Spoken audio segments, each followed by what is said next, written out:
வணக்கம். முருகன் வீலோக்கின் வெளிநாட்டு செய்திகள் வாசிப்பது உங்கள் முருகன். முதலில் தலைப்புச் செய்திகள். இந்திய அரிசி மீது புதிய வரிகளை விதிக்க ட்ரம்ப் பரிசீலனை.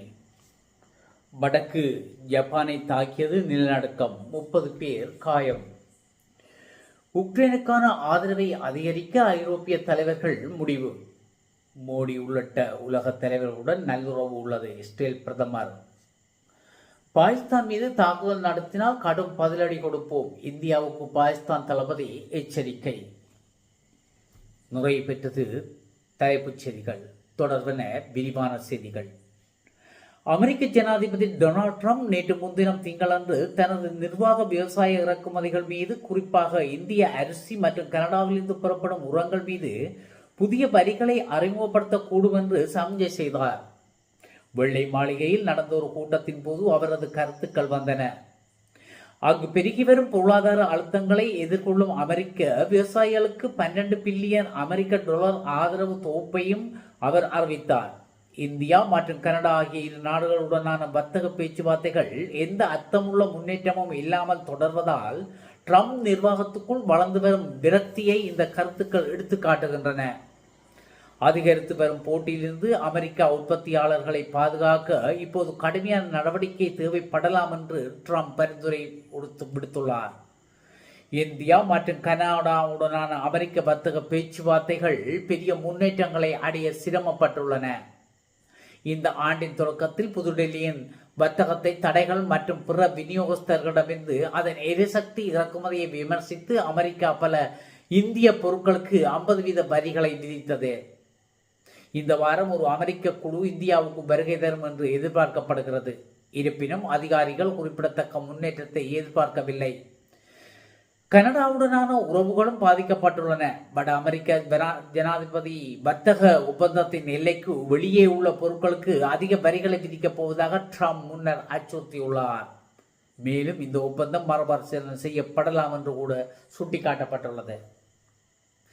வடக்கு ஜப்பானில் நேற்று முன்தினம் திங்கட்கிழமை இரவு 7.5 ரிக்டர் அளவிலான சக்தி வாய்ந்த நிலநடுக்கம் ஒன்று ஏற்பட்டுள்ளது.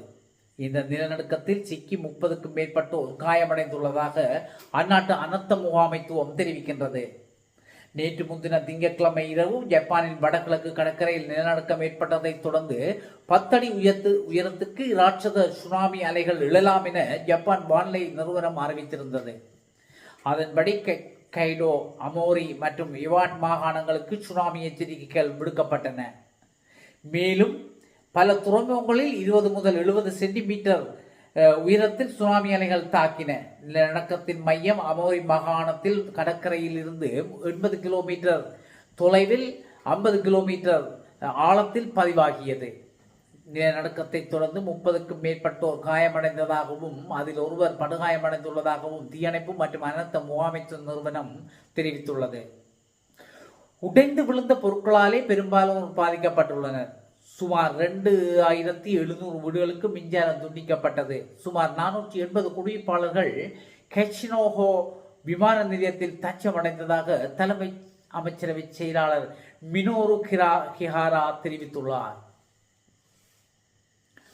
உக்ரைன் மற்றும் அமெரிக்க அதிகாரிகளுக்கிடையே கடந்த வாரம் வரைவு செய்யப்பட்ட அமைதி திட்டத்தின் அண்மைய பாதிப்பு குறித்து விவாதிக்க உக்ரைன் ஜனாதிபதி வோலோடிமிர் ஜெலன்ஸ்கி, இங்கிலாந்து பிரதமர் கெய்ர் ஸ்டார்மர், பிரான்ஸ் ஜனாதிபதி இமானுவேல் மேக்ரோன் மற்றும் ஜெர்மன் சான்சலர் ஃப்ரீட்ரிக் மெர்ஸ் ஆகியோரை நேற்று முன்தினம் திங்களன்று லண்டனில் சந்தித்தார்.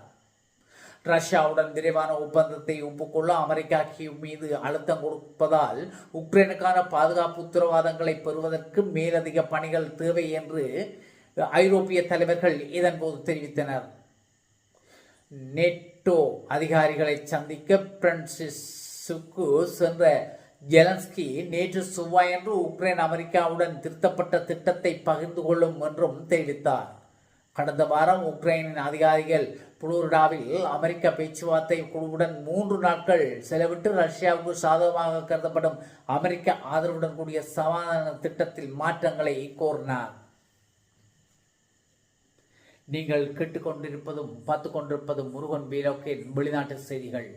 எங்களுடைய செய்திகளை உடனுக்குடன் காண விரும்பினால் எங்களுடைய தளத்தை சப்ஸ்கிரைப் செய்து பெல் பட்டனை அழுத்தி ஷேர் பண்ணுங்கள். பிரதமர் மோடி உட்பட உலக தலைவர்களுடன் தனக்கு நல்ல உறவு இருக்கிறது என இஸ்ரேல் பிரதமர் பெஞ்சமின் நெதன்யாகு தெரிவித்துள்ளார்.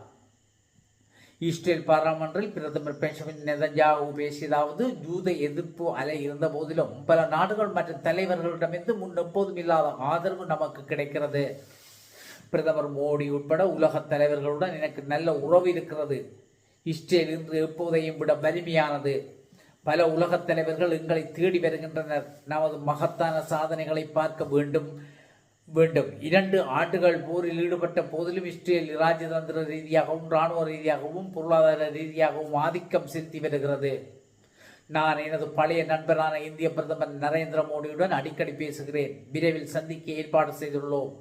நான் உங்களுக்கு சொல்ல வேண்டும், அதிக மக்கள் தொகையை கொண்ட ஒரு பெரிய நாடு இந்தியா எங்களுடன் உறவு வலுப்படுத்த விரும்புகிறது. இஸ்ரேலுக்கு அமெரிக்காவை விட சிறந்த நட்பு நாடு இல்லை. அமெரிக்காவிற்கு இஸ்ரேலை விட சிறந்த நட்பு நாடு இல்லை. உலகம் முழுவதும் யூத விரோதத்தை நாங்கள் எதிர்த்து போராடுகிறோம். இவ்வாறு பெஞ்சமின் நெதன்யாகு தெரிவித்துள்ளார். பாகிஸ்தான் ஒரு அமைதியான நாடு. எதிர்காலத்தில் ஏதேனும் ஆக்கிரமிப்பு ஏற்பட்டால் பாகிஸ்தான் இன்னும் விரைவான, கடுமையான மற்றும் தீவிரமான பதிலடி கொடுக்கும் என பாகிஸ்தான் முப்படைகளின் தளபதி ஃபீல்டு மார்ஷல் அஷிம் முனீர் இந்தியாவுக்கு எச்சரிக்கை விடுத்துள்ளார். பாகிஸ்தானின் முப்படைகளின் தலைவர் பதவியை ஐநாட்டு அரசாங்கம் புதிதாக உருவாக்கியது. இந்தியாவின் ஆபரேஷன் சிந்தூர் நடவடிக்கையில் பாகிஸ்தான் பின்னிலை சந்தித்ததால் இந்த பதவி உருவாக்கியது. அதன்படி முப்படைகளின் தலைவராக இராணுவ தளபதியாக இருந்த ஃபீல்டு மார்ஷல் அஷிம் முனீர் நியமிக்கப்பட்டார். இந்த நிலையில் முப்படைகளின் தலைவராக பதவியேற்ற பிறகு அஷிம் முனீர் இஸ்லாமாபாத்தில் உள்ள இராணுவ தலைமையகத்தில் நடந்த நிகழ்ச்சியில் பங்கேற்று பேசியதாவது, வளர்ந்து வரும் மற்றும் மாறி வரும் அச்சுறுத்தல்களை கருத்தில் கொண்டு முப்படைகள் ஒருங்கிணைந்த அமைப்பின் கீழ் அதன் செயற்பாடுகளை மேலும் மேம்படுத்துவது அவசியம். எதிர்காலத்தில் ஏதேனும் ஆக்கிரமிப்பு ஏற்பட்டால் பாகிஸ்தான் இன்னும் விரைவான, கடுமையான மற்றும் தீவிரமான பதிலடி கொடுக்கும். இதனால் இந்தியா இந்த மாயையிலும் இருக்கவும் கூடாது. எந்த ஒரு சுய ஏமாற்றம் அல்லது அனுமானத்திற்கு இந்தியா பலியாக கூடாது. பாகிஸ்தான் ஒரு அமைதியான நாடு. ஆனால் நாட்டின் பிராந்திய ஒருமைப்பாடு அல்லது இறையாண்மையை யாரும் சோதிக்க அனுமதிக்கப்பட மாட்டார்கள். இவ்வாறு அவர் கூறினார். மேலும் அவர் ஆப்கானிஸ்தானின் தலிபான் ஆட்சியாளர்களுக்கும் எச்சரிக்கை விடுத்தார். இத்துடன் முருகன் வீலோக்கின் இந்த வெளிநாட்டு செய்திகள் நிறைவு பெறுகின்றன. மீண்டும் ஒரு செய்தியில் உங்களை சந்திக்கும் வரை உங்கள் அனைவரிடமிருந்தும் விடைபெற்றுக் கொள்வது உங்கள் முருகன். நன்றி.